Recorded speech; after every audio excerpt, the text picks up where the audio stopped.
Анхаарлаа хандуулж аваад баярлалаа. Мэдээ үргэлжилж байна. Бүгд найрамдах Солонгос улсын Сөүл хотын Мёнжи эмнэлгийн эмч нар манай улсад хүрэлцэн ирж эрүүл мэндийн үнэгүй зөвлөгөө үзлэг хийж байна. Солонгос эмч нар элэгний өвчлөлийн чиглэлээр сургалт семинар зохион байгуулах юм байна. Монголын элэг цус нойр булчирхай нийгэмлэг, бүгд найрамдах Солонгос улсын Сөүл хотын Мёнжи эмнэлэг, манай улсын Мөнгөн гүр эмнэлэг хамтран элэг цус, нойр булчирхай халдвартай, элэгний БЦ вирустэй өвчтнүүд болон бөөр шилжүүлэн суулгах шаардлагатай өвчтнүүдэд үн төлбөргүй зөвлөгөө өгч үзлэг хийж байна. Сүүлийн жилүүдэд элэгний эмгэг өвчлөл манай улсын хувьд түгээмэл тохиолдох болсны дээр өвчтнүүдийн нас залууж хандлагатай байгааг мэрэгжлийн эмчнэр онцлон анхааруулж өвчлөлөөс урьдчилан сэргийлэх үзлэг онцлогоо тун чухал болохыг зөвлөж байна. Манай эмнэлэг элэгний өвчлөлийн нэгдсэн төвтэй элэг шилжүүлэх хагалгаа хийдэг. Энэ удаад Монгол улсад хамтын ажиллагааны хүрээнд үнэгүй үзлэг зөвлөгөө хийхээр ирлээ.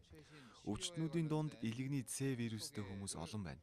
С вирусээс үүдэлтэй элэгний хатварл хавдар нилээд онцлогдсон. Манай Мёнжи эмнэлгийн элэгний нарийн мэрэгжлийн 2 эмч, мэс заслын болон бөөрийн эмч нар зөвлөгөө өгч үзлэг хийж байгаа. Солонгосын Мёнжи эмнэлгийн үн төлбөргүй үзлэг зөвлөгөө Мөнгөн гүр эмнэлэг дээр 2 өдөр үргэлжилнэ. Түүнчлэн 6 дугаар сарын 11-ний өдөр элэгний өвчлөл болон хавдрын онцлогоо эмчилгээний чиг хандлага сэдвт хагас өдрийн 1 кредит олгох семинарыг Монгол Солонгосын эмчнэр хамтран удирдан явуулахар болжээ.